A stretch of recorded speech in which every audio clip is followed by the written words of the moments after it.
अक्सर महसूस होता है कि हम सब किसी डाइनिंग टेबल पर बैठे हैं। ऐसी डाइनिंग टेबल पर जिस पर पानी के खाली जग और चंद गिलासों के सिवा कुछ नहीं। हम बेचैनी से किचन की तरफ देखते हैं, नौकरों को दरवाजे की तरफ लपकते और फिर बाहर निकलते देखते हैं। बर्तन खड़कने की आवाज़ सुनते हैं, डोइयाँ चलने, तड़के लगने और पतीले सिरकने की आवाज़ें सुनते हैं। हम कौरमे, मोर्ग पुलाव और हलीम की खुशबू भी सूंघते हैं। दही बड़े, सीख कबाब और कीमे की खुशबू हमें घेर लेती है। हमें रोटियां पलटने, नान गरम करने और सलाद बनाने की आवाज़ें भी आती हैं। हाँ, हम हर आवाज़, खुशबू के हर झोंके और हर आने जाने वाली हर डिश की झलक से खुश होते हैं। एक दूसरे की आंखों से देखते हैं, मुस्कराते हैं और दोबारा गुफ्तगू में उलझ जाते हैं। थोड़ी देर बाद जब मौजू कशिश खो बैठता है, जबान थक जाती है और फिक्रों के वक्फे बढ़ने लगते हैं, तो हम चौंक कर मेज़बान की तरफ देखते हैं।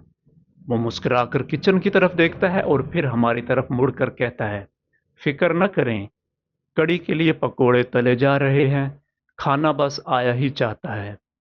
दरअसल आप आए बड़ी ताख़ीर से हैं, अब कुछ वक्त तो लगेगा। ये तमाशा सुबह तक जारी रहता है, जहाँ तक कि कुछ मेहमान नकाहत से वहीं मेज़ पर औंधे हो जाते हैं। चंद उठकर चले जाते हैं और बाकी मांदा आस का दामन थामे इसी तरह पुरुमीद बैठे रहते हैं। जबकि अंदर किचन के अंदर इसी तरह बर्तन खड़कते रहते हैं, आवाज़ें उठती रहती हैं, रोटियां पकती रहती हैं और नौकर आते जाते रहते हैं। मैं जब भी हुकूमत के फ़ाल पुरज़ों से गुफ्तगू करता हूँ, तो उन्हें मुतमईन और मसरूर पाता हूँ। उन्हें फ़ाइलें लहराते, बाजू थपथपाते, आदाद-ओ-शुमार के पहाड़ खड़े करते और दावों के अंबार लगाते देखता हूँ तो मैं उन्हें टोकता हूँ। एक लम्हे के लिए ख़याली दुनिया से बाहर कदम रखने की दरख्वास्त करता हूँ। वो रुकते हैं, एक लम्हे के लिए रुकते हैं तो मैं अर्ज़ करता हूँ, यारो कुछ ख़याल करो। आम आदमी की हालत बड़ी पतली है।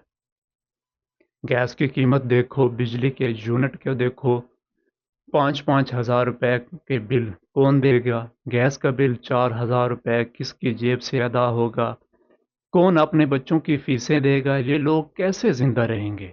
वो मुझे हाथ के इशारे से रोकते हैं और फाइल खोलते हैं, कागज़ के एक पुर्जे पर उंगली फेर कर कहते हैं, इंशाअल्लाह इस बरस टैक्सों की आमदनी में 50 बिलियन का इजाफा होगा।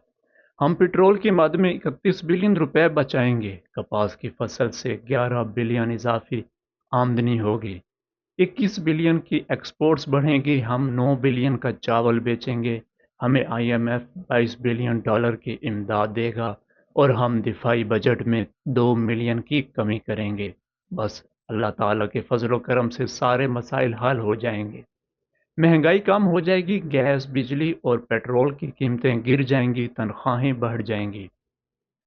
मैं इनसे कहता हूँ, दोस्तों कुछ अमन व अमान पर तवज्जो दो, मस्जिदों को फ़िरका वारियत से पाक करो, ट्रेनों का हिफाजती निज़ाम बेहतर बनाओ, नाजायज़ असलहे की बढ़ती हुई मिकदार पर काबू पाओ, बम्बों का रास्ता रोको, क्लाशनकोफ़ें पकड़ो, दहशतगर्दी का नेटवर्क तोड़ो, कुछ तो इन मज़लूम लोगों का ख्याल करो।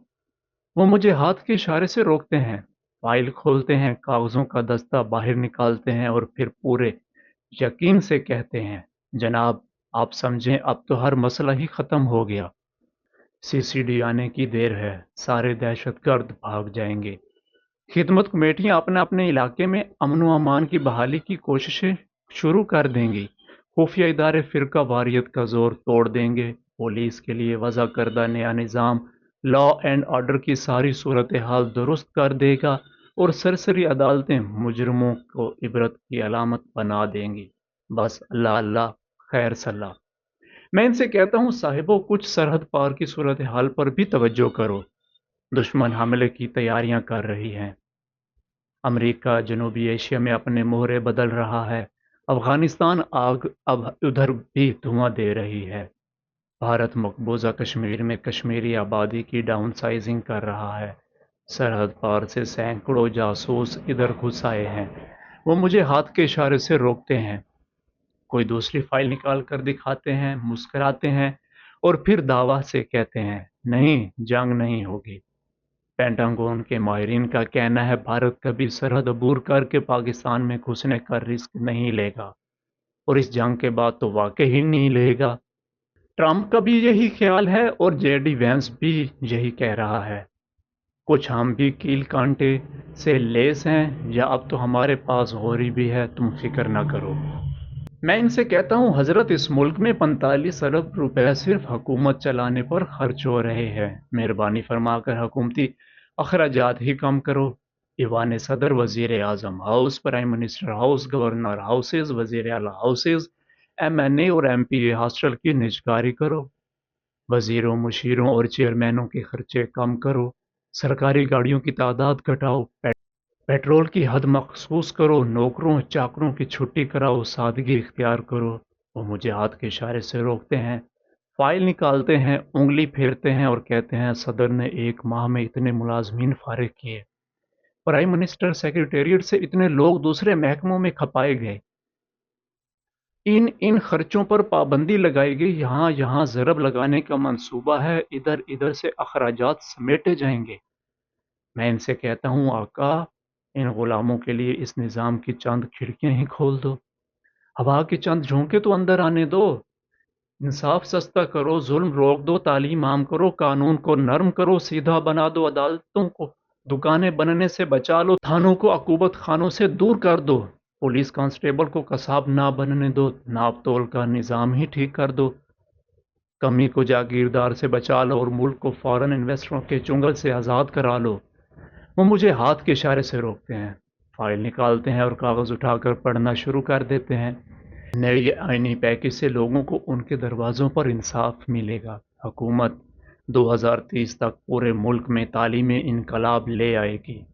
लोगों को थानेदारों का एहतसाब करने का मौका मिलेगा।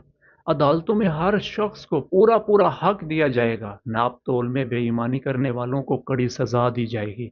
खुराक में मिलावट करने वाले कानून की गिरफ्त से बच नहीं सकेंगे। हालात बहुत जल्द दुरुस्त हो जाएंगे।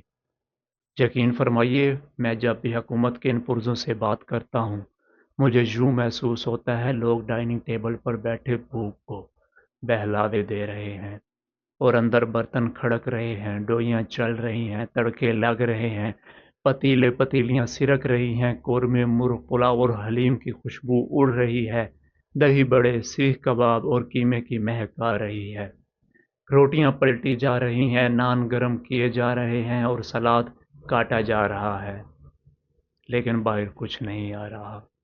मेज़ बदस्तूर एक खाली जग और दर्जन भर गिलास धरे हैं। कुछ मेहमान नकाहत से ऊंधे हो चुके हैं, कुछ चले गए हैं और कुछ अभी भी कुछ खाने की उम्मीद में बैठे हुए हैं।